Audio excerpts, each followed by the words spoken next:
Welcome to Web3 Whiskey, a podcast about how the decentralized internet is going to change our lives.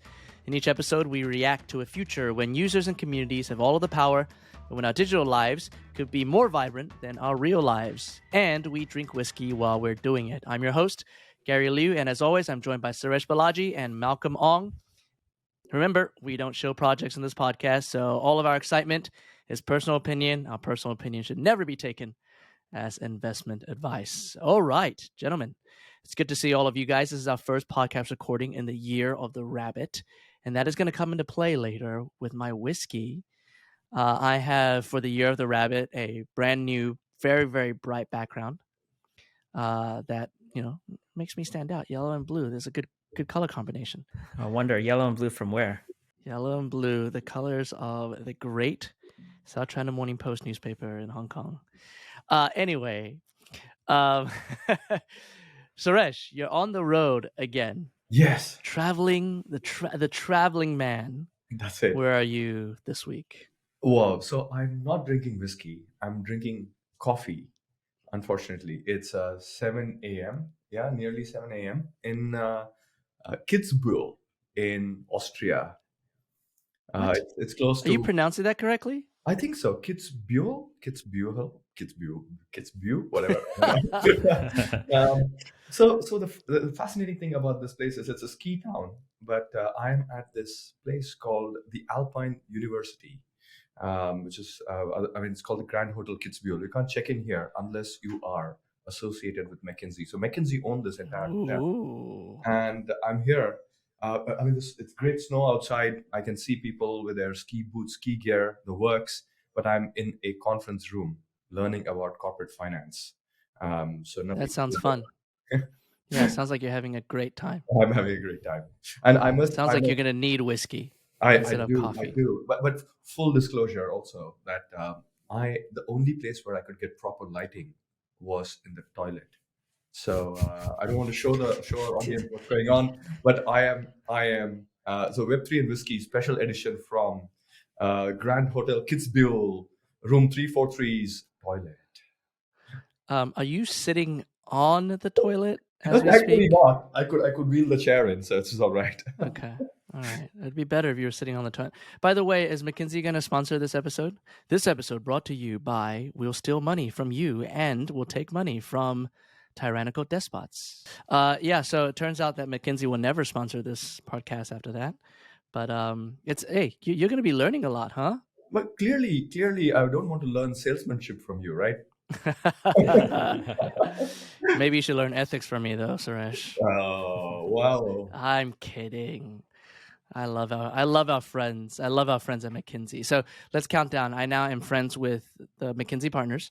I'm friends with Sue. And Kyle from 3AC. I'm supposedly friends with Do Kwon, right? From Luna, and SBF is definitely my friend, right? And Carolyn Allison. I got a lot of friends. Wow. Yeah. Anyway, we should get to whiskeys. So you really don't have a whiskey on you, Suresh? Not even a breakfast? What is breakfast whiskey? No. It's like a Nika coffee whiskey or something. That's it. That's right. You should have just said it was Nika coffee grain. Oh, wow. Yeah. Next time. Malcolm, what about you? What do you have with you today? I went back to my trusted Hibiki.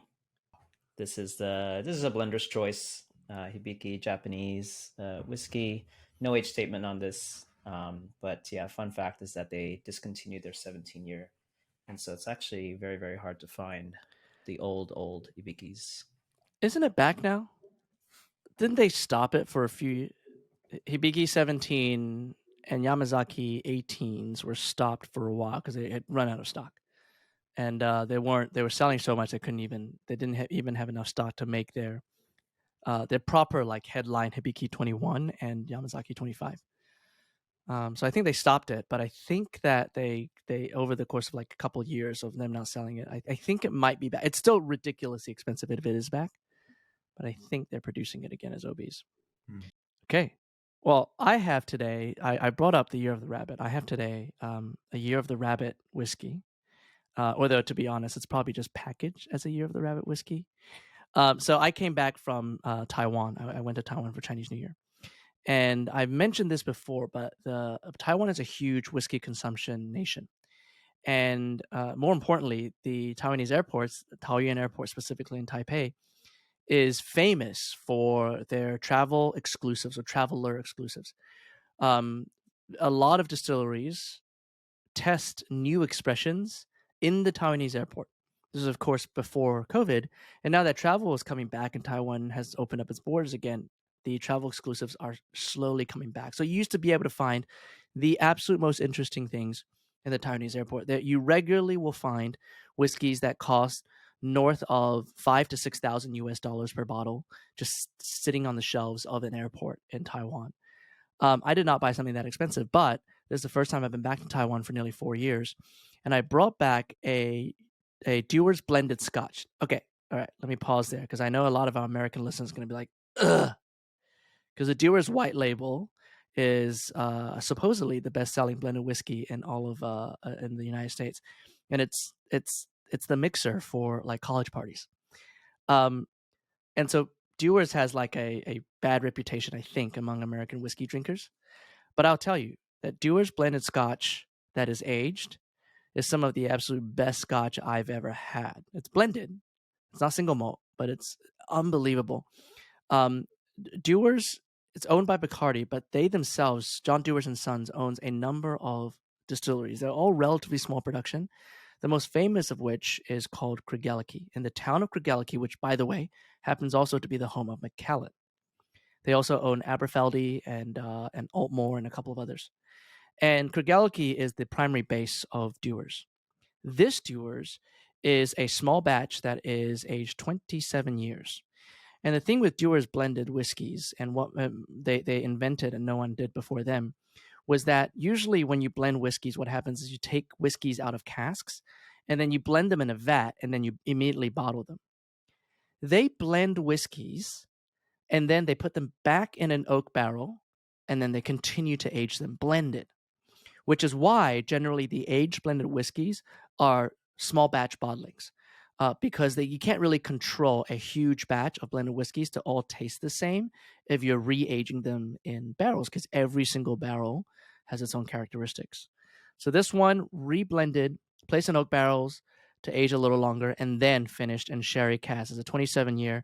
And the reason I bring up the Year of the Rabbit is because it is a special travel exclusive, probably just packaging. I actually didn't look into it to see if it's it's probably 1 or 2 casks of this. But look at this box, this limited edition Year of the Rabbit box. How cool is that? Wow. Yeah, I thought it was cool. So I got sucked in by the marketing and bought a very expensive bottle of 50 CL whiskey. So there it is, gentlemen. Let's drink to Suresh. Did you bring back any Kavalan? I did not bring back any Kavalan. Isn't that terrible? I have enough Kavalan at home. That's why I didn't bring back any. Oh, I'm sorry to my Taiwanese friends. All right, cheers. Cheers. Yeah, you can smell honeycomb right on there. It is so smooth. I mean, that's the beauty of blended. And I'm not I love single malts. Those are my favorite scotches, but I'm not a single malt snob to the point where I don't drink blended whiskeys. A great blended whiskey, a great Johnny Walker Blue, a great, Dewar's, a great like Chivas Regal 25 I've mentioned before are all phenomenal blended whiskeys that are absolutely worth the dram. Lovely. All right. Thank you for sharing your whiskey, Suresh. I'm hoping that you're going to get some later tonight. Yeah, sure. You got to check in with us. Done. Okay. Let's get to our topic today. Today, we're going to talk about the most interesting crypto hack ever. Is this a little bit of a clickbaity title for a podcast? Ever. The most clickbaity title. It's definitely not the most clickbaity, but it's up there. But the thing is, I feel like we can kind of justify it. I really do think that this crypto hack that we're going to talk about today is incredibly interesting. It might even be a watershed moment for digital asset security, or at the very least starts a real conversation about digital asset security. And it only happened to a single human being. It wasn't like a widespread hack that hurt a bunch of collectors. It was one person, but it happened to be someone who was quite influential in the crypto markets. And he's a pseudonymous crypto collector. Well, we actually know his real first name, which is Alex, but otherwise he's known as NFT God. An important influencer in the crypto collecting community, tweets a lot, and writes a phenomenal newsletter about the NFT and decentralized worlds. And he got hacked 2 weeks ago. So let's talk through the specifics of this hack. And then let's talk about why we think that this might be the most interesting crypto hack ever. Let me toss it over to Malcolm first to walk us through the specifics of what happened to NFT God. Yeah, so as you mentioned, Gary, NFT God, he's a NFT influencer. I think this hack happened just 2 or 3 weeks ago, so early January. And basically, he was trying to download software, specifically the streaming software called OBS. And just like any normal person, he probably Googled it and wanted to click a link towards it to get to its website. But rather than clicking on the actual OBS website link, he clicked on a Google ad that looked like it was legit and looked like it led to the OBS website. But instead, of course, it was leading to a malicious fake website. And it was there where supposedly or presumably he downloaded malware instead onto his computer. And then just a few hours later, he was alerted from some of his Twitter followers that his Twitter account got hacked. And then subsequently after that, one by one, different services, it was uncovered. It was also hacked, leading to him losing a lot of money as well. And so one of the things that we'll maybe dig into is he mentioned how even though he used a cold wallet, that he actually was somehow stored his seed phrase for the cold wallet in a way that quote unquote no longer made it cold. So quite interesting there. But that's basically the summary of what happened. Yeah, it's actually a really interesting. Just even the mechanics of the hack itself are really interesting. Not to mention the implications, which we'll get to, because this wasn't a direct hack of his wallet. It was malware. It was some software that he downloaded and accidentally installed on his computer, which then allowed somebody, the hacker, to access all of his accounts. We don't know exactly how, but malware works in many different ways. It could have just gone ahead and captured, his keystrokes. It could have just taken the the secure chains, wallet chains in our computers and all the passwords in those. It could have done any number of things, but hacker gained access through malware of a very, very popular software. By the way, I'm using OBS right now as my camera to do this podcast recording, and thank goodness I did not download it from a sponsored link. So it's the actual hack itself is not new. People have been gaming the Google sponsored listings to make unsuspecting victims download and install malware for years, and Google has always had a tough time closing those loopholes. They try, but obviously in this case they still haven't been able to figure it out. So somebody paid money to get a sponsored listing of a fake OBS exe onto the Google front page, right, or the first page of search results, and then gain access to Alex's laptop, and from there, bit by bit, gained access to their network, their livelihood, and took a lot of it. Alex was NFT God was very transparent about all of this on Twitter, which is also why another reason why this is so interesting. Most people get hacked, and they say they get hacked, but he went in detail. He went into detail in his tweets about exactly what happened and also what he mentally went through. I mean, this guy, he has his literal livelihood, like what makes him money, and what has made him incredibly famous, are these channels. Are his Twitter account, is his Substack, his newsletter subscription base, and of course these digital assets that he's been buying, collecting, and trading, and all of those are compromised like that.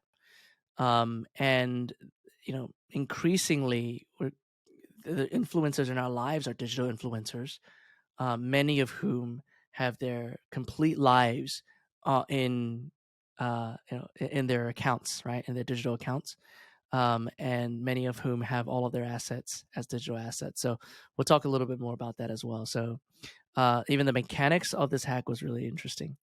Let me throw it to Suresh, because I know that you have some thoughts about this and what it means for the need for greater consumer protection and transparency in this world. Yeah, totally right. I mean, I remember following his Twitter, and he was sort of tweeting. Someone texted me saying that, "Did you hear about the NFT God hack?" And it was happening live as I was following it when I sent it on our WhatsApp group. And the interesting thing is, when things get stolen in the real world, you lose your car, the car goes away somewhere, and somebody's just chopped it, cut it to pieces, whatever else, sold it, it's just gone, right? But in the world of Web3, you can see it on chain. So he can see the whole thing happen. He can see it live. He can see that a hacker had stolen some of his ETH. They took away his MAYC and a whole host of other NFTs, and it's all there. But you can't do anything about it because it is Web3 and decentralization. There is so much decentralization that there is no amount of policing can get that back unless, eventually they launch a proper investigation, they go and find out who's behind the wallet and bring it back. So this is the challenge with customer protection in the world of Web3, right?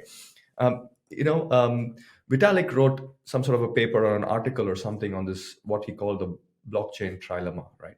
Which is, he says, the three-legged stool of Web3 are security, scalability, and decentralization. And his sort of notion in that paper and what he alludes to is there is never going to be a point when all three things can be solved for. There'll always be a challenge between one or the other, and Web3 builders will have to try and figure out how to create this balance. Because if you're trying to really scale, you will compromise on security. If you're trying to really decentralize, you might compromise on scalability. So how the hell does anyone do this?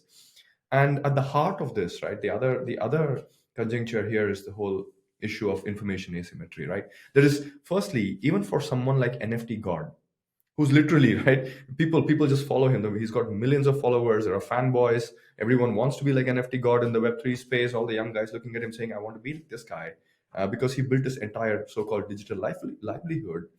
And you see that even he did not know that this was a malware coming through. There are no checks and balances. There is nothing that told him, what to do. And he says that he should have bought a new cold wallet. I don't know how it would have changed things. But these are well known. I mean, the other one is Kevin Rose, right? I think we will talk about it later. But people like NFT God and Kevin Rose getting hacked. If people who know everything, who have all the information, who are influencers in the space, if they get hacked, what hope does an average Joe blog have? That's a challenge. But I want to leave with this thought, right, on in this. So the question is this really a Web3 problem? Or is this, I mean, phishing attack is a Web1 problem, right? That's not been solved. And it's just a big, sort of monkey that Web3 will carry, because Web3 is not devoid of Web2 and Web1. It's not a thing in its own. It's just part of a new facet of the internet. But we still have to use Web1 tools, Web2 tools to be able to interact with Web3 technology. So I don't know. I don't know if there's a real solution, but I think customer protection in this space is still far away from reality. Um, I know, Gary, you have points on regulation and such, but I think somewhere this somebody has to take a view on what is legal and what is illegal, and how do we create guardrails for this. Believe it or not, I don't actually have any regulatory comments about this. I will say this, though. To answer your question on whether or not this is a Web3 problem, it absolutely is a Web3 problem. Yes, the mechanics of the hack are a Web2 problem, right? Yeah. Like the hack itself is a Web2 issue, right? Google did not do a good job of vetting somebody who's paying for an ad. Yeah. And therefore, sponsored listing came up for a very, very popular software, but that turned out to be malware. Yeah. And then, once malware was installed, the firewalls weren't there to stop, external connection into the laptop and getting access to everything. And then the most of the social networks that were compromised, the majority of them were Web2 networks, which required some kind of Web2 login, whether it was Twitter or Discord or Substack. Yeah. And only when it got to the actual wallet where the asset sat did it technically become Web3. But here's the thing. The reason why I say it's a Web3 problem is because we have all been subject to Web2 hacks. Yeah. At least the four of us have. And the vast majority of our listeners who are at this point Web2 natives, we've all been subjected to a hack of some kind. Most of them are these mass hacks of corporate and enterprise servers that reveal a password of ours for T-Mobile or for Marriott or for some other big company that we have a login to. And the fear for us, which frankly speaking, I don't think most of us care when that news comes out, but the fear would be that we have the exact same password on our bank account as the one that we use on Marriott. And so if the hack on Marriott exposes our phone number or our name or, God forbid, our social security number as Americans, as well as our password, then there can be some kind of social engineering and somebody can eventually get into a bank account. Okay, that's the fear. It is incredibly unlikely that a hack of a centralized enterprise database will lead to our actual valuable assets being stolen. It leads to inconvenience where we get an email and we're like, oh no, and then we have to go change our passwords, probably not just for one service, but for a bunch of different services. So it's inconvenience and it's a nuisance, but it doesn't lead to our livelihoods being put at risk and our life savings being stolen. Because there are other controls. The banks are going to control for this stuff, right? They have much better security protocols, which means that it's actually relatively difficult to social engineer your way into somebody else's bank account. Yeah. Okay. But in the Web3 world, and especially this early in the Web3 world, one of these hacks that would otherwise just lead us to be like, okay, I got to go change a password, now means that hundreds of thousands, if not millions of dollars can be taken in an instant because these assets are digital, because they're not yet protected by centralized security and institutions like traditional banks. And that is the part of the big problem with self-custody. We have now, we want self-custody, right? That's what we're crying for. After the FTX stuff, we're like, we need more self-custody. We can't trust centralized custody of assets because FTX is going to take our money and use it in weird ways. So we want more self-custody. But then when we have self-custody, we have to protect those assets ourselves. Yeah. And we don't have those controls in place. Greater power, you need greater responsibility. Wow. We're not all Spider-Man, right? We're not all Spider-Man. We don't have that sense. Even NFT God, to your point, and then Kevin Rose, somebody who is extremely well known, also incredibly influential in this space now, especially as the founder of Proof and Moonbirds, and incredibly technically advanced, right? He got hacked like a week after NFT God got hacked. And it was also through these very basic kind of web. Well, actually, no, his was a little bit more advanced. It was Web3. He was forced to sign, or not forced to. He was social engineer into signing a smart contract that was malicious, and he got drained. But the reason why he was able to get drained, to get hacked, was because he also did not take the necessary precautions, even though he knew about them. We'll get to those precautions later because those precautions, I mean, it's Kevin Rose actually listed out exactly what he is going to do now. And I'll read through it and you'll see how incredibly difficult it is. But that's why I say this is a Web3 problem. The user experience of Web3 is still so early and so nascent and frankly so difficult for the majority of users that self-custody is difficult. It requires us to pay a lot more attention than any of us have time for, and most people have knowledge of, right? So here's the thing, Gary. I mean, individuals could get hacked clearly, but what if Kevin Rose was operating the proofs wallet. I'm sure there are multi-sig required and whatever else, but many of the builders, developers, companies, enterprises, startups really don't have access to multi-sig wallets. They don't really understand. There are a couple of founders sort of using their laptop to build what they can build.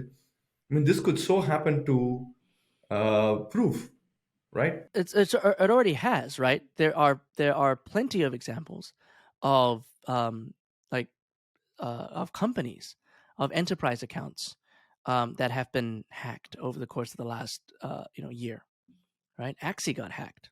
Oh yeah, I remember that. So this is the challenge. So it's not just about self custody for individuals, and Robert Breedlove's freedom, and I'm going to own everything. I'm life and liberty and whatever else, and that's why crypto and blah blah blah.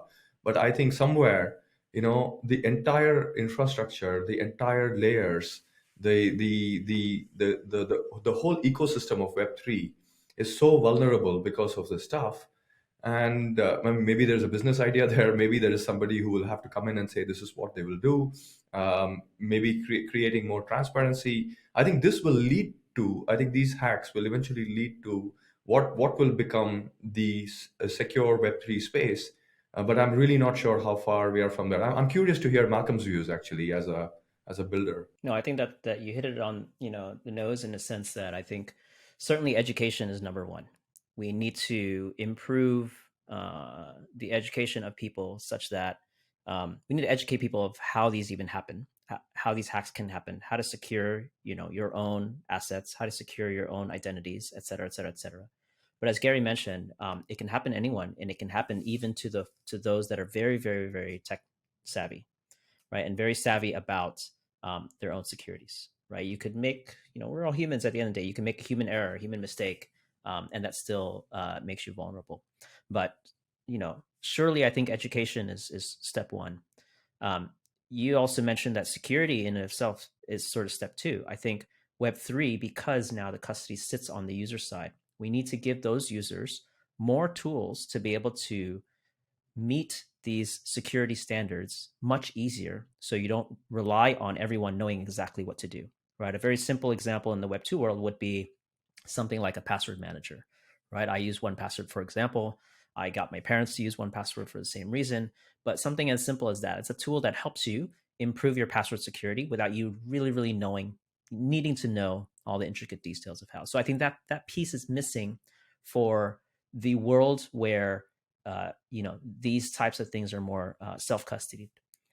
So I think that's the next evolution of where the industry's headed. I think you're right. This is maybe a business opportunity. It's a space that I think needs to exist. Hold on, but a centralized solution for a decentralized world? Not centralized solution, tools. Password managers, right, are centralized. They're a single point of failure.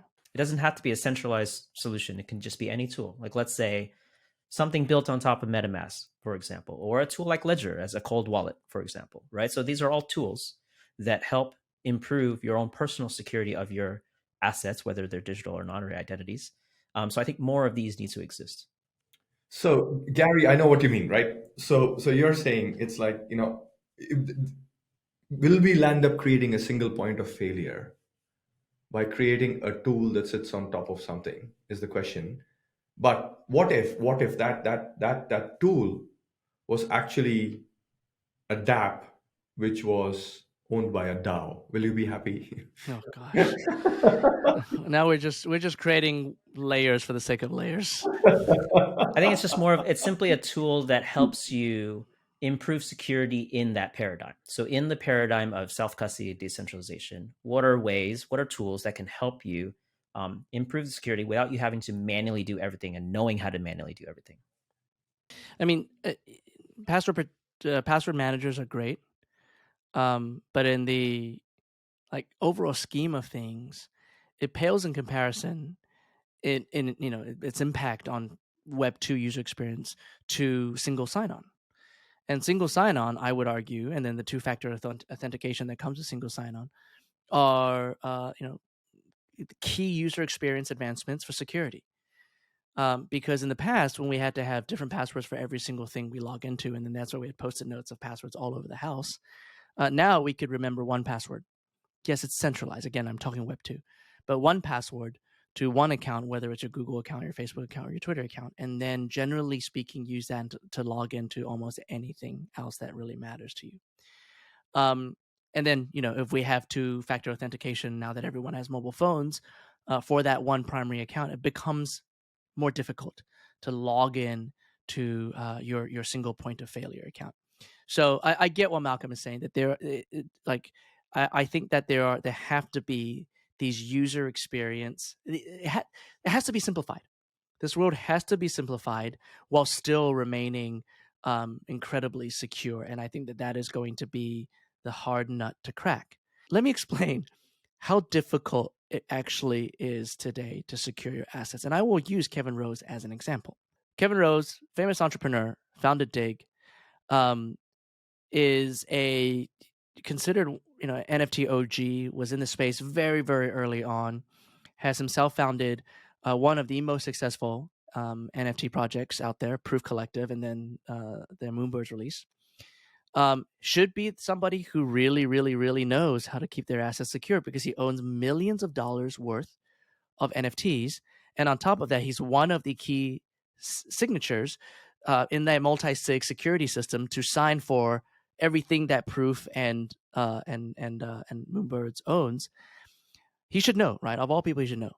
He got hacked a couple weeks ago, and it was a basic social engineering hack that got him to believe that a smart contract he was signing to list one of his assets on OpenSea was a legit one, and instead it gave the hacker access to his wallet, and they immediately started draining assets from his wallet. They managed to save some of it because he literally was on the phone with the CTO at Proof when it happened, and he saw it happening, and they immediately did everything they could to revoke access. And so they literally acted as fast as they humanly could have, with two experts, right, doing it side by side, and they still lost.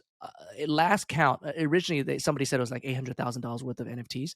Last count, it was well over $1.5 million worth of NFTs that he lost like that. Okay, now he has quite recently, in the last day or so, posted his new security stack, and let me read it out to you. Okay, this is how complicated it is. From here on out, Kevin Rose is going to use 4 different types of wallets, not 4 wallets, 4 types of wallets. There are hot wallets, so wallets that are connected to everything, the internet, and to can be easily connected to like different networks as well as dApps.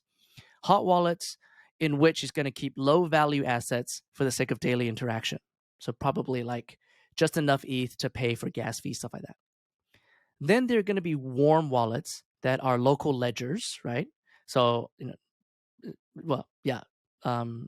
part of the hardware that he uses on his computer that have assets that are less than 10 ETH in price. And by the way, that's still like, what is 10 ETH? $15,000. And in the warm wallets will be assets that are $15,000 or less that he may trade at any time. The third type of wallet is what he calls a sale wallet.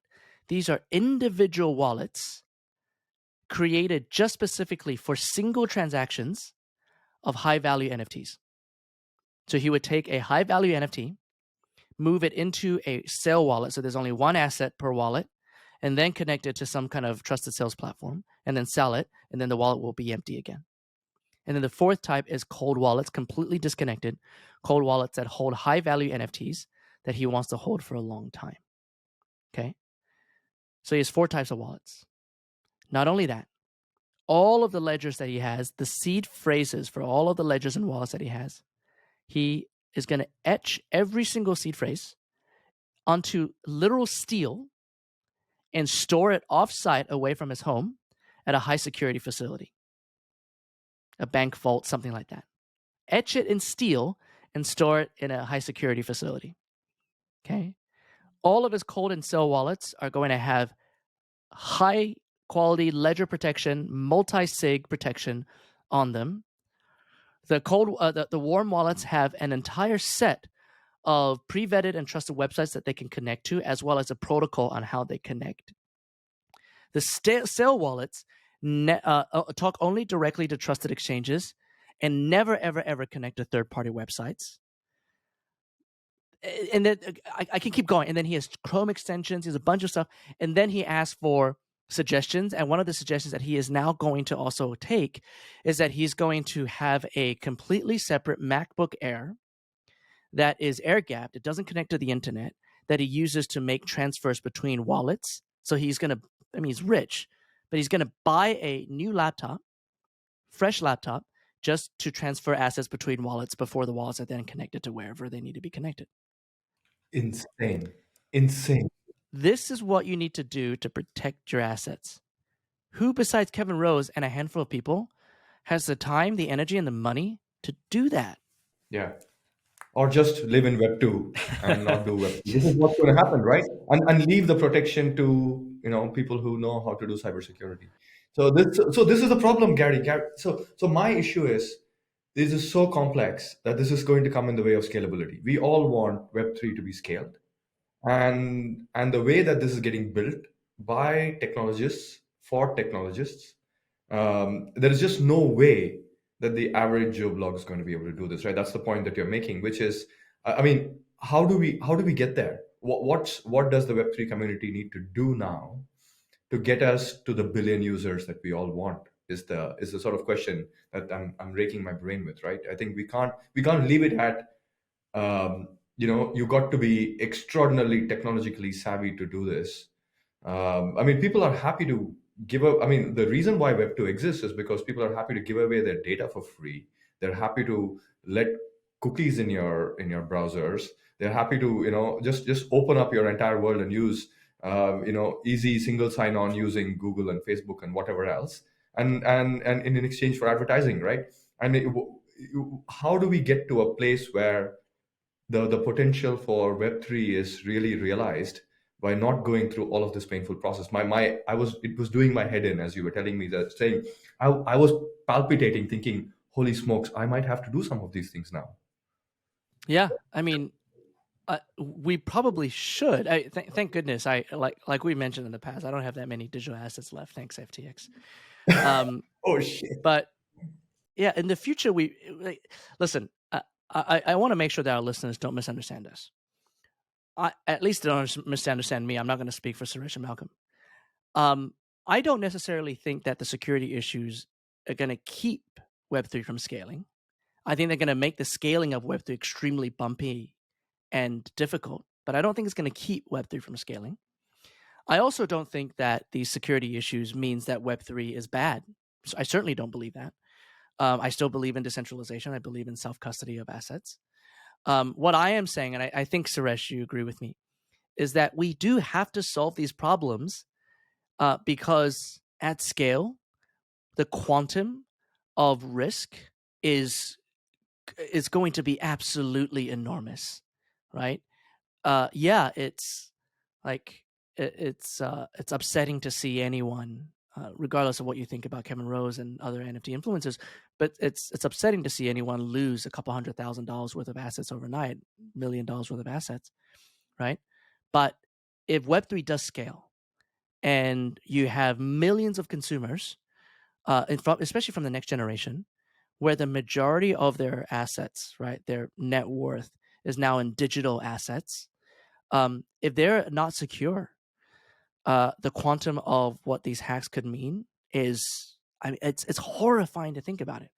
They're talking about billions of dollars that could be lost to thieves in an instant, and the livelihoods and the savings of hundreds of thousands of people, if not millions of people, at risk all the freaking time.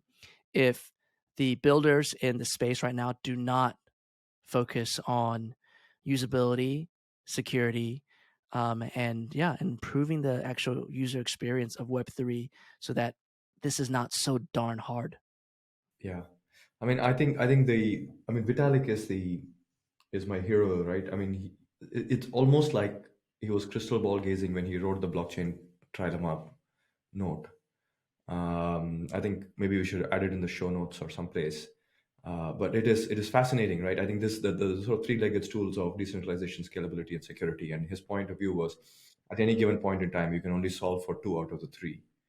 And this is the challenge for builders in the blockchain world. And it's almost like the laws of physics, right? This is it. So how do we play with these three things at any given point in time is the question. And I think it'll evolve, right? The optimistic view to this is that I think the problem has gotten to a point, as Gary, you mentioned, it's gotten to a point where it hurts, and it hurts quickly, and it hurts a lot. And so the problem is big enough now that I think that there's an opportunity for many people to solve this problem. And so I'm actually optimistic to see all the security tools and software and startups that come out of this experience that we're having right now, because it's clear that this space is still, wild, wild west. People still don't understand it. There are a lot of people in Web2 that already got hacked. A lot of people are not tech savvy, certainly. And so that's just going to get even harder if we don't solve this problem. So it's a much, much bigger call now that this is a must be solved problem, right? So I'm actually very optimistic to see all the new solutions and all the new ways of solving these problems. There's not going to be a silver bullet. There's not going to be just one way of doing things. There's going to be many different ways, right? And in fact, maybe in the interim, it does mean that not everything is certainly not going to be decentralized from day one. There's going to be many opportunities to try and solve this problem, but through centralized methods, right? Even if it's something like giving someone like Kevin Rose, if he's like, hey, I'm the security expert now, if you want to give me custody of your NFTs for a fee, like I'm willing to do that, right? So there's going to be services like that maybe pop up. So I'm just quite optimistic to sort of see all the possibilities then of how we can solve this problem and the different solutions that come up.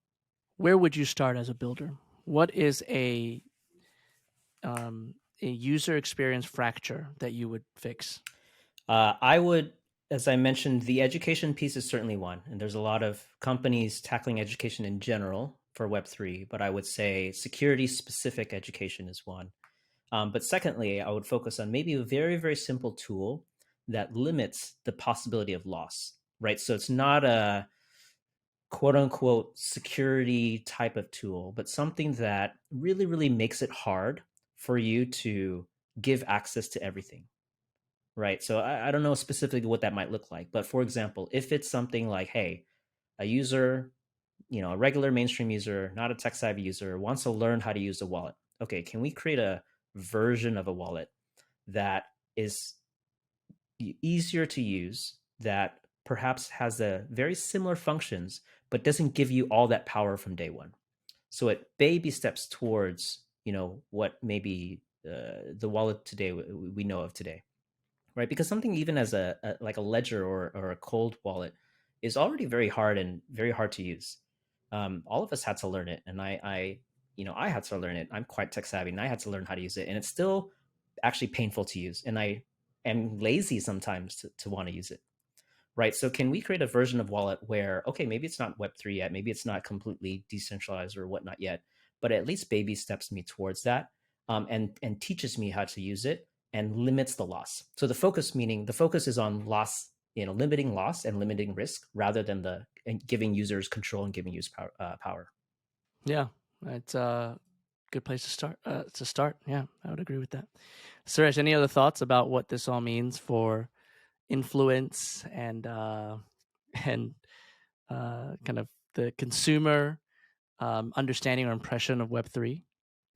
I think we will eventually need some sort. My sort of suggestion on this and where we should start is, we need some sort of a foundation, um, perhaps a Web3 foundation of some sorts, which is a not-for-profit, which everyone contributes to, the community contributes to create that whole, customer protection policies, at least start talk education, things like those, which will help everyone really understand what's going on. We probably need maybe a web3.org place which tells people that, hey, this is the way to do it. Watch out for this stuff. There's just so much information that you don't know where to start. Somebody needs to sort of condense all of this and make it really user friendly. Would be where I would go. I mean, of course, there is for profit opportunities over here by creating layers and tools and technologies and somebody who can do it. But I think there is a community orientation, which hopefully some of these influencers can sort of lean into and create. Yeah, we've talked a lot about education for consumers for the sake of security, consumer security and safety. I think we need just as much, if not more, education for enterprises and corporates. We only barely touched on what this really means long term for corporate asset security. But yeah, when traditional companies start moving into Web3 en masse, and we're starting to see that, right? The security of their assets, of their smart contracts for that matter, of the websites that they build to engage with oftentimes neophyte users, first time consumers in the Web3 space, the security of all of those protocols and platforms needs to be extreme. Because if not, then they become very, very easy targets. Yeah, and I know for a fact that most businesses that are moving into the Web3 space and experimenting are not equipped for that kind of security. Security audits of smart contracts right now is still extremely lax, depending on the chain that you're building on. I know on Ethereum, unless you hire one of two really, really strong security audit firms, your smart contracts are probably at risk. So yeah, there's a lot more education to do across the industry, especially for the enterprise leaders that we're talking to right now. I hope it doesn't turn off people from experimenting in Web3, and doesn't turn consumers from stepping in to this world. It's still really important for people to try, but this is just a reminder of how important it really is to secure your digital accounts, especially in this world where digital assets have very real world value, right? To the tune of hundreds of thousands of dollars. And I think that is why we agree that this could be the most interesting crypto hack ever, because it happened, yes, to only one person, and then of course Kevin Rose immediately after that, but it kind of woke everyone up. Oh my goodness, if this could happen to NFT God and to Kevin Rose back to back, in kind of silly ways that we all just kind of assume that, oh, that would never happen. I would never download malicious malware and install it, or I would never sign a malicious smart contract. I'm too smart for that. If it could happen to them, then it could happen to any of us. And it probably will at some point unless something changes. And if the security protocols that we need to all adopt are as complicated as Kevin Rose's, then we are truly screwed right now in the Web3 world. And thank goodness it is still nascent and we still have time to fix these things. I think because of those implications, because of the conversations that have started as a direct result of the NFT God hack, that's why we think this might be the most interesting crypto hack ever. Well, gentlemen, Suresh, Malcolm, thank you so much for joining me on this conversation. This has been Web3 and Whiskey. Please subscribe to this podcast on your favorite audio platform and hit the like and subscribe button on YouTube. We look forward to having you again next week for more Web3 debates and a lot more whiskey. I'm Gary Liu. Thank you for listening. See you next time.